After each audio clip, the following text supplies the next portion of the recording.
Hello everyone guys, कैसे हैं आप लोग। उम्मीद करता हूं सब बढ़िया होंगे। सो गाइस, इन्वेस्टो प्राइड के एक ब्रांड न्यू वीडियो में आप लोगों का फिर से स्वागत है। सबसे पहले गाइस, आप सभी को हैप्पी नवरात्रि। नवरात्रि स्टार्ट हो चुका है तो अच्छे से नवरात्रि मनाइए और अच्छे से पैसे को इन्वेस्ट कीजिए म्यूचुअल फंड में या फिर स्टॉक मार्केट में। एंड गाइस, आज है संडे एंड आपको पता है कि मैं हर एक संडे को क्या करता हूँ। गाइस, मैं करने वाला हूँ आप लोगों का म्यूचुअल फंड पोर्टफोलियो को रिव्यू। जी हाँ दोस्तों, आपने बिल्कुल सही सुना। आप में से काफी लोगों ने अपना पोर्टफोलियो कमेंट सेक्शन में मेंशन करा हुआ है, तो वहां से मैंने 5 पोर्टफोलियो को पिक करा हुआ है और उन्हीं 5 पोर्टफोलियो को मैं रिव्यू करने वाला हूं आज के इस वीडियो में। इसके अलावा गाइज, मैं आपको ये भी बताने वाला हूं कि अगर आप म्यूचुअल फंड से 1 करोड़ का कॉर्पस बनाना चाहते हैं अगले 15 सालों में, तो चार कौन कौन सा फंड होगा जहां पे आपको जाके इन्वेस्ट करना चाहिए और कितना एसआईपी अमाउंट होगा जिससे आपको स्टार्ट करना पड़ेगा इन चारों ही फंड में अगले 15 सालों के लिए एसआईपी इन्वेस्टमेंट, सो दैट कि आप बड़े ही आसान तरीके से अचीव कर पाए 1 करोड़ का कॉर्पस। तो चलिए गाइज, स्टार्ट करते हैं आज का video. But guys, video start करने से पहले फटाफट कर दीजिए इस वीडियो को लाइक। एंड गाइज, आपने चैनल को अभी तक सब्सक्राइब नहीं किया हुआ है देन प्लीज सब्सक्राइब कीजिए चैनल को। इन साथ के साथ गाइज, नोटिफिकेशन बिल ऑन करके ऑल पे क्लिक कर लीजिएगा ताकि जब भी इस चैनल पे वीडियो लेके आऊंगा सारे ही वीडियो का नोटिफिकेशन आपको मिलता रहेगा। वहीं गाइज, अगर आप भी चाहते हैं कि मैं आपका म्यूचुअल फंड पोर्टफोलियो को रिव्यू करूं तो आप अपना mutual fund portfolio comment section में मेंशन कर सकते हैं। आने वाले संडे को आपका पोर्टफोलियो भी मैं रिव्यू करके देने वाला हूं। तो गाइज, जैसे मैंने आपको बताया कि भाई हम लोग दो तरीके से बात करने वाले हैं आज के इस वीडियो में। पहले बात करेंगे आपका म्यूचुअल फंड पोर्टफोलियो रिव्यू का, फिर बात करेंगे चार ऐसे म्यूचुअल फंड के बारे में जिसमें अगर आप इन्वेस्ट करते हैं अगले 15 सालों के लिए तो आप बड़े ही आसान तरीके से बना सकते हैं 1 करोड़ का कॉर्पस गाइज। तो चलिए गाइज, सबसे पहले बात कर लेते हैं आपका म्यूचुअल फंड पोर्टफोलियो रिव्यू का। तो गाइज, बात करें म्यूचुअल फंड पोर्टफोलियो रिव्यू का, तो यहाँ पे जो पहला पोर्टफोलियो है गाइज जो निकल के आता है यहाँ पे आपका ब्रिजेश बाजपेयी जी का। और इनका कहना है कि सर मैं 20 इयर्स के लिए एसआईपी 2020 से स्टार्ट किया है और गिरावट पे टॉपअप भी करता हूं। मेरा पोर्टफोलियो इस प्रकार है। इनके पोर्टफोलियो में जो पहला फंड है जो फंड निकल के आता है यहाँ पे आपका पराग पाड़ी फ्लेक्सी का फंड, दूसरा फंड है आपका क्वांट एक्टिव फंड, तीसरा फंड है आपका मेरे एसेट मेट का फंड, एंड चौथा फंड है यहाँ पे इनके पास एक्सिस स्मॉल का फंड। एंड बात करेंगे टॉपअप का, तो जैसे इन्होंने बताया कि भाई हर एक साल ये अपने एसआईपी को टॉपअप करते हैं 10% के हिसाब से। लास्टली इनका कहना है कि प्लीज मेरा पोर्टफोलियो रिव्यू करें। तो गाइस, बात करें इनके पोर्टफोलियो का पहला फंड का यानी कि पराग पाड़ी फ्लेक्सी का फंड का, तो ये फंड मुझे काफी सही लगता है। तो ब्रजेश जी आप इस फंड के साथ कंटिन्यू करके चल सकते हैं। सिमिलरली बात करें आपका सेकंड फंड का यानी कि क्वांट एक्टिव फंड का, तो ये फंड भी देखे तो वैसे काफी अच्छा फंड है लेकिन हाल फिलहाल में बहुत अच्छा परफॉर्मेंस नहीं रहा है। पर्टिकुलरली बात करते हैं लास्ट 1 ईयर का, तो यहाँ पे इतना अच्छा परफॉर्मेंस नहीं है इस फंड का, लेकिन फिर भी मेरा सजेशन यहाँ पे यही है कि भाई आपको इस फंड के साथ कंटिन्यू करके चलना चाहिए। काफी अच्छा फंड है, लॉन्ग टर्म में काफी अच्छा परफॉर्म करके दिया हुआ है और आगे चल के भी ये फंड काफी अच्छा परफॉर्म करके आपको दे सकता है। बात करें थर्ड फंड का यानी कि मिरेई एसेट मिड का फंड का, तो ये फंड भी देखे तो काफी रिजनेबल रिटर्न बना के जरूर दे रहा है लेकिन बहुत अच्छा फंड नहीं है अपने कैटेगरी में। तो यहाँ पे ब्रजेश जी मेरा सजेशन ये है कि भाई आपको इस फंड के साथ एग्जिट कर जाना चाहिए और आपको स्विच कर लेना चाहिए कहीं ना कहीं देखे तो एचडीएफसी मिड के फंड के साथ या फिर मोतीलाल ओसवाल मिड के फंड के साथ। इन दोनों में से किसी एक फंड के साथ आप जा सकते हैं, आपके लिए काफी अच्छा ऑप्शन हो सकता है।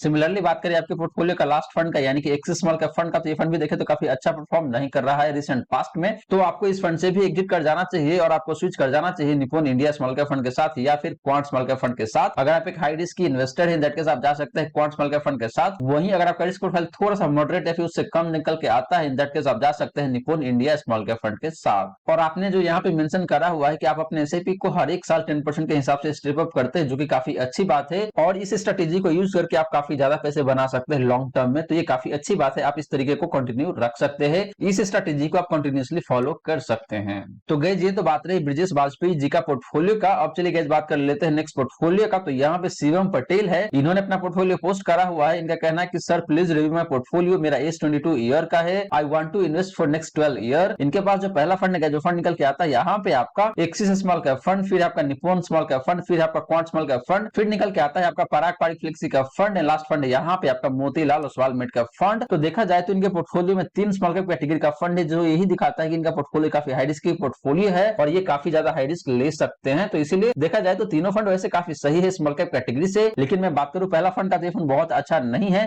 तो यहाँ पे मेरा सजेशन ये है कि आपको इस फंड से एग्जिट जरूर कर जाना चाहिए और ऐड करना चाहिए अपने पोर्टफोलियो में या तो एसबीआई स्मॉल कैप फंड को या फिर आप कैनरा डेबिको स्मॉल कैप फंड को भी कंसीडर कर सकते हैं या फिर आप एचडीएफसी स्मॉल कैप फंड को भी कंसीडर कर सकते हैं। बात करें आपका बाकी 2 स्मॉल स्मॉल कैप फंड्स का तो ये काफी सही फंड है अपनी कैटेगरी में, तो आप इन दोनों फंड के साथ कंटिन्यू करके चल सकते हैं। सिमिलरली बात करें पराग पारिक फ्लेक्सी कैप फंड का, तो ये काफी सही फंड है अपनी कैटेगरी में, तो आप इस फंड के साथ कंटिन्यू करके चल सकते हैं। एंड सिमिलर सा कहानी है आपका Motilal Oswal mid cap fund का भी, ये फंड भी काफी अच्छा परफॉर्म कर रहा है अपने कैटेगरी में, तो आप इस फंड के साथ भी कंटिन्यू करके चल सकते हैं। तो शिवम भाई आपका पोर्टफोलियो मुझे काफी सही लगता है, यहाँ पे कहीं कोई दिक्कत नहीं है, बस एक ही चेंज करना है आपको कि एक्सिस स्मॉल कैप फंड से आप एग्जिट करके अपने पोर्टफोलियो में ऐड कर सकते हैं, इधर एसबीआई स्मॉल कैप फंड को या फिर कैनरा वेको स्मॉल कैप फंड को या फिर एचडीएफसी स्मॉल कैप फंड को भी ऐड कर सकते हैं। और एक सजेशन और रहेगा आपके लिए यहाँ पे कि आपका जो इन्वेस्टमेंट होराइजन है 12 ईयर का, इसको आप बढ़ा के 15 से 20 साल कर सकते हैं। ऐसे करने पे आप काफी ज्यादा पैसे बना सकते हैं म्यूचुअल फंड से।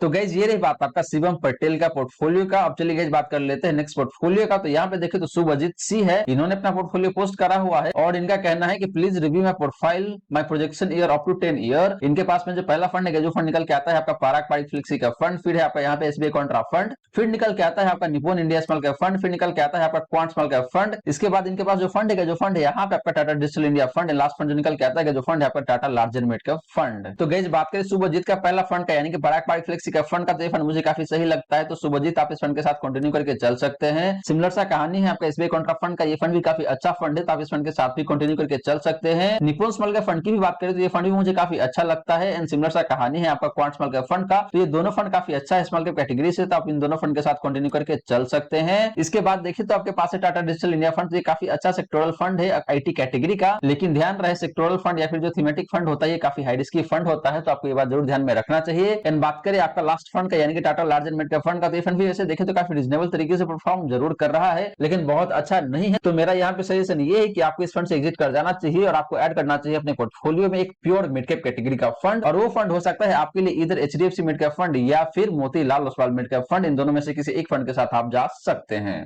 तो शुभजीत आपका जो पोर्टफोलियो है मुझे काफी सही लगता है, बस एक ही चेंज करने की जरूरत है कि आपका जो Tata large and mid cap fund है, इस फंड से एग्जिट करके आप ऐड कर सकते हैं अपने पोर्टफोलियो में एक प्योर मिड कैप कैटेगरी का फंड, और वो हो सकता है इधर एचडीएफसी मिड कैप फंड या फिर Motilal Oswal mid cap fund. इसके अलावा मैं आपको एक सजेशन और दूंगा कि आपका जो इन्वेस्टमेंट होराइजन है 10 ईयर का, ये बहुत ज्यादा नहीं है, तो अगर आपको ज्यादा पैसे बनाने हैं म्यूचुअल फंड से तो आपका इन्वेस्टमेंट होराइजन थोड़ा सा ज्यादा होना चाहिए, मतलब 15 से 20 साल के बीच में कहीं ना कहीं आना चाहिए, तो आप अच्छा खासा पैसा बना सकते हैं म्यूचुअल फंड से। तो आप जरूर यहाँ पे कंसीडर कर सकते हैं अपने इन्वेस्टमेंट होराइजन को इंक्रीज करने के लिए। तो गाइस ये तो बात रही शुभजीत का पोर्टफोलियो का। अब चलिए गाइस बात कर लेते हैं नेक्स्ट पोर्टफोलियो का। तो यहाँ पे देखे तो सोलंकी कनक सिंह है, इन्होंने अपना पोर्टफोलियो पोस्ट करा हुआ है और इनका कहना है कि please sir review my portfolio. इनके पोर्टफोलियो में जो पहला फंड है, जो फंड निकल के आता है यहाँ पे आपका Nippon India small cap fund, फिर है आपका पराग पारिक फ्लेक्सी कैप फंड, फिर है आपका क्वांट एक्टिव फंड। इसके बाद देखे तो निकल के आता है आपका एसबीआई कॉन्ट्रा फंड, फिर निकल के आता है आपका Motilal Oswal mid cap fund. और इनका कहना है कि भाई ये 20 से 25 सालों के लिए इन्वेस्ट कर रहे हैं और हर एक साल अपने एसआईपी अमाउंट को 10% के हिसाब से बढ़ाते चलेंगे, यानी कि ये अप्लाई करेंगे स्टेप अप एसआईपी 10% के हिसाब से। और इन्होंने लमसम 30 लाख भी इन्वेस्ट कर रखा हुआ है, तो मुझे पता नहीं 30 लाख है या फिर 3 लाख इन्होंने मेंशन करा हुआ है, या फिर इनको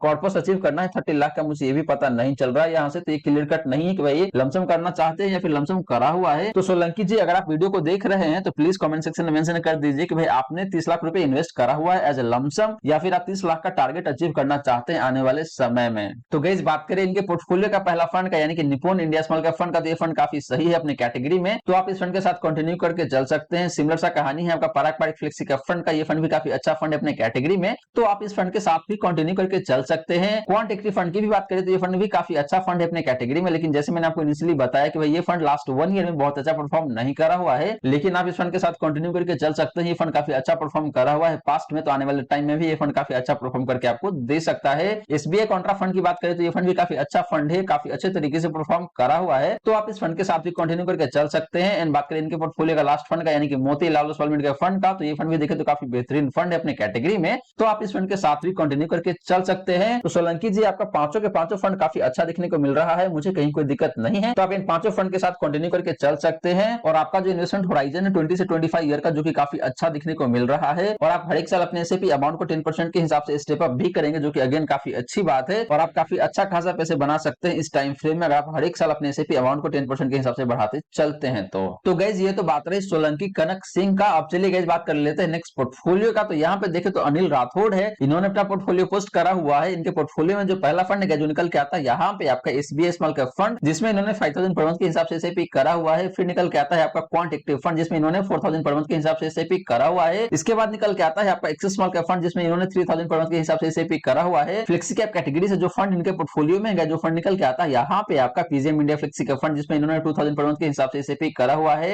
एंड मिड कैप कैटेगरी का जो फंड इनके पास वो फंड है आपका Motilal Oswal mid cap fund, जिसमें इन्होंने 3000 पर मंथ के हिसाब से एसआईपी करा हुआ है। तो बात करेंगे जिनके पोर्टफोलियो का पहला फंड का यानी कि एसबीआई स्मॉल कैप फंड का, ये फंड मुझे काफी सही लगता है, तो अनिल जी आप इस फंड के साथ कंटिन्यू करके चल सकते हैं। सिमिलरली बात करें दूसरा स्मॉल कैप फंड का यानी कि एक्सिस स्मॉल कैप फंड का, ये फंड मुझे बहुत अच्छा नहीं लगता है इस कैटेगरी में। रिसेंट पास्ट में ये फंड बहुत अच्छा परफॉर्म नहीं करा हुआ है, तो मेरा सजेशन यहाँ पे ये है कि आप इस फंड से एग्जिट करके अपने पोर्टफोलियो में ऐड कर सकते हैं क्वाड स्मॉल कैप फंड को या फिर एचडीएफसी स्मॉल कैप फंड को, क्योंकि एसबीआई स्मॉल कैप फंड में आप सिर्फ एसआईपी ही कर सकते हैं, लमसम नहीं कर पाएंगे। लेकिन मैंने जो बाकी दो ऑप्शन आपको दिया है वहां पे आप एसआईपी भी कर सकते हैं और लमसम भी कर सकते हैं, तो ये एडवांटेज रहेगा उन दोनों में से किसी एक फंड के साथ। तो आप उन दोनों में से किसी एक फंड को ऐड कर सकते हैं अपने पोर्टफोलियो में और आप एग्जिट कर सकते हैं एक्सिस स्मॉल कैप फंड से। बात करें मल्टी कैप फंड का, तो इन्होंने क्वांट एक्टिव फंड को ऐड करा हुआ है अपने पोर्टफोलियो में, जो कि काफी अच्छा फंड है। हालांकि लास्ट 1 ईयर में बहुत अच्छा परफॉर्म नहीं करा हुआ है, लेकिन जैसे ही आप बात करते हैं लास्ट 3 ईयर का या फिर लास्ट 5 ईयर का, तो यहाँ पे काफी अच्छा परफॉर्मेंस है इस पर्टिकुलर फंड का, तो आप इस फंड के साथ कंटिन्यू करके चल सकते हैं। बात करें PGM India flexi cap fund का, ये फंड बहुत अच्छा नहीं है। ये फंड भी देखे तो लास्ट 1 ईयर में, लास्ट 3 ईयर में बहुत अच्छा परफॉर्म नहीं करा हुआ है, तो यहाँ पे मेरा क्लियर कट सजेशन ये है कि आप इस फंड से एग्जिट करके आप स्विच कर सकते हैं इधर पराग पारिक फ्लेक्सी कैप फंड के साथ या फिर एचडीएफसी फ्लेक्सी कैप फंड के साथ। एंड बात करें आपके पोर्टफोलियो का लास्ट फंड का यानी कि Motilal Oswal mid cap fund का, ये फंड काफी सही फंड है अपने कैटेगरी में, तो आप इस फंड के साथ कंटिन्यू करके चल सकते हैं।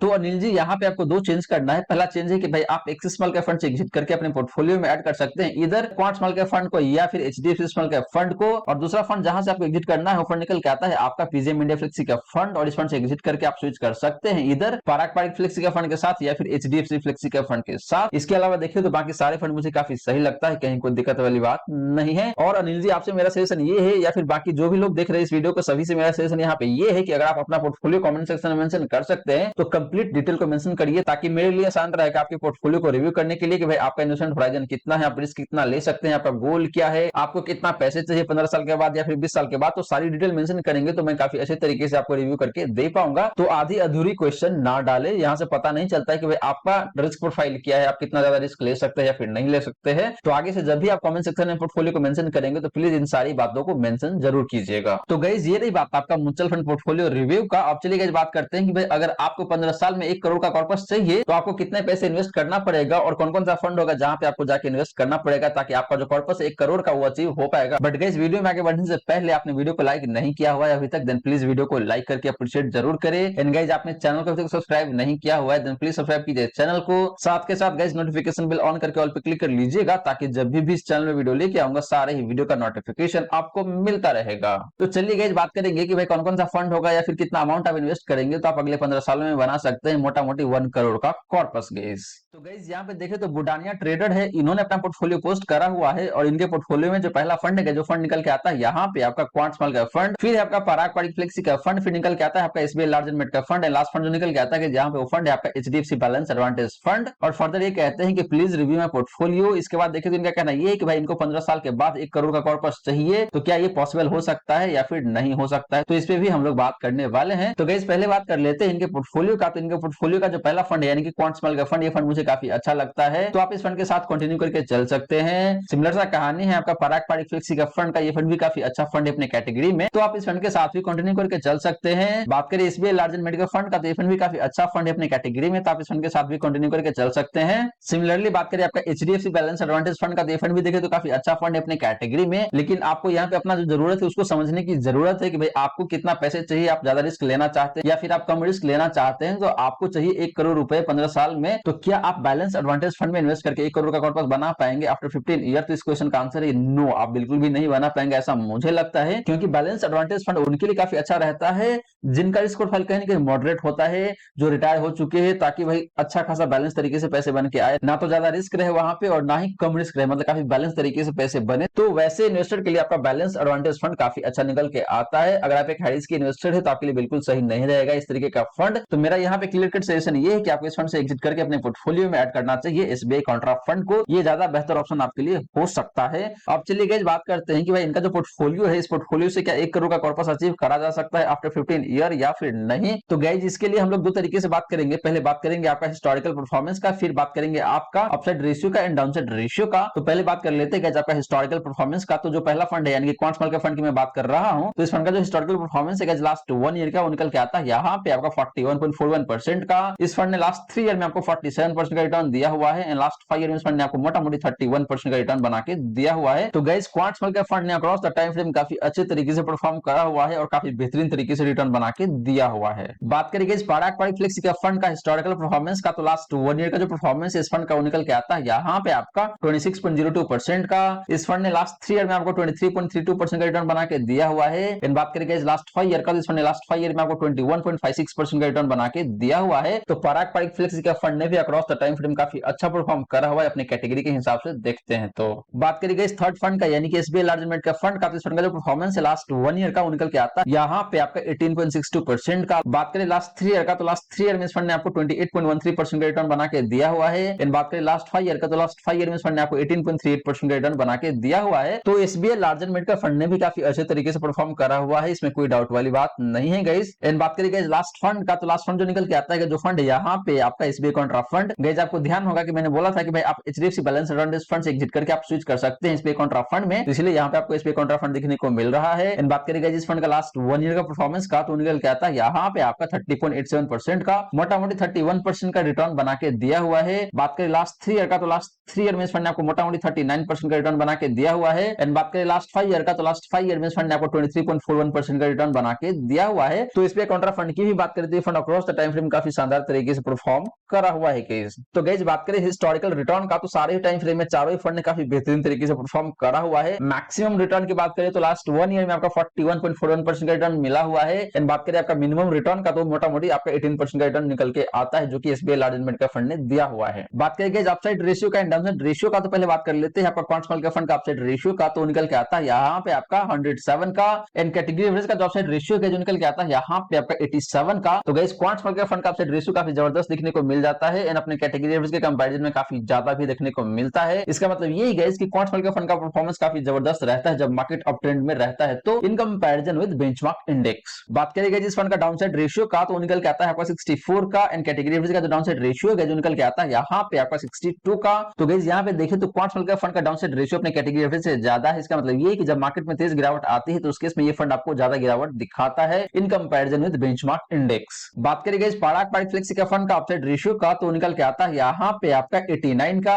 इन कैटेगरी एवरेज का अपसाइड रेशियो की बात करेंगे तो निकल के आता है आपका 93 का। तो गाइस यहाँ से ये पता चलता है कि जब मार्केट बुल फेज में रहता है तो उस केस में पाराग पारिक फ्लेक्सी कैप फंड बहुत तगड़े तरीके से परफॉर्म नहीं करता है। जो कैटेगरी एवरेज है मोटा मोटी उसी के आसपास में परफॉर्म करके आपको देता है। वहीं पे बात करेंगे जिस फंड का डाउनसाइड प्रोटेक्शन का, तो ये काफी जबरदस्त देखने को मिल जाता है, यानी कि इस फंड का डाउनसाइड रेशियो 70 का है। कैटेगरी एवरेज का जो डाउनसाइड रेशियो है जो 92 का निकल के आता है। तो जब मार्केट में तेज गिरावट आती है तो उस केस में ये फंड बहुत कम गिरता है in comparison with benchmark index. बात करेंगे SBI large mid cap fund का अपसाइड रेशियो का, तो निकल के आता है यहाँ पे आपका 100 का। इन कैटेगरी एवरेज का जो अपसाइड रेशियो है जो निकल के आता है यहाँ पे आपका 99 का। तो कैटेगरी एवरेज से देखें तो थोड़ा सा बेटर है इस फंड का अपसाइड रेशियो, जो कि अच्छी बात है इस पर्टिकुलर फंड के लिए। कहने का मतलब ये है कि जब मार्केट बुल फेज में रहता है तो उस केस में ये फंड भी आपको अच्छा परफॉर्म करके देता है। एंड बात करें इस फंड का डाउनसाइड रेशियो का, तो ये भी काफी जबरदस्त निकल के आता है सिर्फ 58 का। एंड कैटेगरी एवरेज का जो डाउनसाइड रेशियो है वो निकल के आता है यहाँ पे आपका 81 का। तो गाइस कहने का मतलब ये है कि जब मार्केट में तेज गिरावट आती है तो उस केस में ये फंड काफी कम गिरता है, और जब मार्केट बुल फेज में रहता है तो उस केस में भी ये फंड काफी अच्छा परफॉर्म करके आपको देता है। तो दोनों साइड से देखें तो ये फंड मुझे काफी अच्छा देखने को मिल जाता है, वो चाहे बात करें आप अपसाइड रेशियो का या फिर डाउनसाइड रेशियो का। बात करेंगे एसबीआई कॉन्ट्रा फंड का अपसाइड रेशियो का, तो ये काफी जबरदस्त दिखने को मिल जाता है और वो निकल के आता है यहाँ पे आपका 114 का। एंड बात करेंगे इस कैटेगरी एवरेज का अपसाइड रेशियो का, तो निकल के आता है यहाँ पे आपका 101 का। तो गाइस एसबीआई कॉन्ट्रा फंड का अपसाइड रेशियो काफी जबरदस्त दिखने को मिल जाता है, इसमें कहीं कोई शंका वाली बात नहीं है। इसका मतलब ये है कि जब मार्केट बुल फेज में रहता है तो उस केस में एसबीआई कॉन्ट्रा फंड आपको काफी जबरदस्त तरीके से परफॉर्म करके देता है। एंड सिमिलर सा कहानी है गाइस फंड का डाउनसाइड रेशियो का, ये भी काफी जबरदस्त दिखने को मिल जाता है सिर्फ 31 का। एंड कैटेगरी एवरेज का जो डाउनसाइड रेशियो है जो निकल के आता है यहाँ पे आपका 64 का। तो गाइस जब मार्केट में गिरावट भी आता है तो उस केस में ये फंड काफी कम गिरता है। तो दोनों ही साइड से देखो तो काफी बेहतरीन तरीके से परफॉर्मेंस दिखाता है एसबीआई कॉन्ट्रा फंड की। तो गाइस ये रही बात आपका इन चारों ही फंड का हिस्टोरिकल रिटर्न का एंड अपसाइड या फिर डाउनसाइड रेशियो का। अब बात कर लेते हैं गाइस कि बुडानिया ट्रेडर ने जो प्लान किया हुआ है कि भाई अगले 15 साल में इनको 1 करोड़ का कॉर्पस चाहिए, और गाइस इनका जो मंथली एसआईपी निकल के आता है वो निकल के आता है यहाँ पे आपका 5500 पर मंथ के हिसाब से। तो गाइस इस एसआईपी से क्या अचीव करा जा सकता है 1 करोड़ का कॉर्पस अगले 15 सालों में या फिर नहीं। तो गाइस इसके लिए हम लोग रिटर्न की बात करेंगे, तो रिटर्न कितना ले सकते हैं, तो मैक्सिमम रिटर्न यहाँ पे आपको मिल रहा है लास्ट 1 ईयर में 41% का, एंड मिनिमम रिटर्न आपको मिल रहा है मोटा मोटी 18% का। तो मैं यहाँ पे जो मिनिमम रिटर्न है उसको लेके चलूंगा, और गाइस देखते हैं कि भाई 18% पर एनम के हिसाब से अगले 15 सालों में क्या 1 करोड़ का कॉर्पस अचीव कर सकते हैं या फिर नहीं कर सकते हैं। तो गाइस यहाँ पे आपको पता है कि भाई एसआईपी अमाउंट है इनका 5500 पर मंथ के हिसाब से इनको कॉर्पस चाहिए 1 करोड़ का। एनुअल सीएजीआर जो हमने एक्सपेक्ट करा हुआ है वो निकल के आता है आपका मोटा मोटी 18% का। टाइम फ्रेम है आपका 15 ईयर का। तो अगर आपको 15 सालों में 1 करोड़ का कॉर्पस चाहिए 18% के हिसाब से, तो आपको आज के डेट में कितना एसआईपी करना पड़ेगा, वो निकल के आता है आपका मोटा मोटी 11,000 पर मंथ के हिसाब से। एग्जैक्टली बात करें तो आपको एसआईपी करना पड़ेगा 10,878 रुपीज 90 पैसे का पर मंथ, तभी आप अगले 15 सालों में अचीव कर पाएंगे 1 करोड़ का कॉर्पस। तो गाइज ये रही सारी की सारी बातें जो हमने किया आज के इस वीडियो में। और गाइज यहाँ पे मैंने आपको 5 म्यूचुअल फंड पोर्टफोलियो रिव्यू करके दिया है, और पांचों ही पोर्टफोलियो देखे गए तो कहीं ना कहीं अपने जगह पे अच्छा था, लेकिन कुछ ना कुछ कमी भी था इन सारे पोर्टफोलियो में। तो अगर आपका पोर्टफोलियो मैंने पिक करा हुआ है आज के इस वीडियो में, तो आप जाके अपने पोर्टफोलियो में रिस्पेक्टिव चेंजेस कर सकते हैं। इस चेंज के बाद आपका पोर्टफोलियो काफी सॉर्टेड हो जाएगा और लॉन्ग टर्म में आपको काफी ऑप्टिमाइज तरीके से पैसे बना के दे सकता है। इसके अलावा गाइज मैंने आपको ये भी बताया कि अगर आप 1 लाख रुपए का कॉर्पस अचीव करना चाहते हैं अगले 15 सालों में, वो चाहे आपके बच्चे के पढ़ाई के लिए हो या फिर किसी की शादी के लिए हो या फिर किसी और भी पर्पस के लिए हो, तो वो कौन सा 4 म्यूचुअल फंड होगा डिफरेंट कैटेगरी से जहां पे जाके आपको इन्वेस्ट करना चाहिए और कितना अमाउंट इन्वेस्ट करना चाहिए, सो दैट आप अगले 15 सालों में अचीव कर पाएंगे 1 करोड़ का कॉर्पस। तो गाइज आशा करता हूं जितनी भी बातें मैंने बताने की कोशिश किया है सारी की सारी बातें आपको समझ में आ गया होगा। मन में अगर कोई डाउट है, कोई क्वेश्चन है, तो कमेंट सेक्शन में पूछ लीजिए। वहीं गाइज वीडियो अच्छी लगी हो तो वीडियो को लाइक करके अप्रिशिएट जरूर करें। एंड गाइज आपने चैनल को अभी तक सब्सक्राइब नहीं किया हुआ है, देन प्लीज सब्सक्राइब कीजिए चैनल को। इन साथ के साथ गाइज नोटिफिकेशन बिल ऑन करके ऑल पे क्लिक कर लीजिएगा, ताकि जब भी चैनल में वीडियो लेके आऊंगा सारे ही वीडियो का नोटिफिकेशन आपको मिलता रहेगा। So guys thank you so much for watching this video. मिलते हैं अगले वीडियो में। जय हिंद, जय भारत।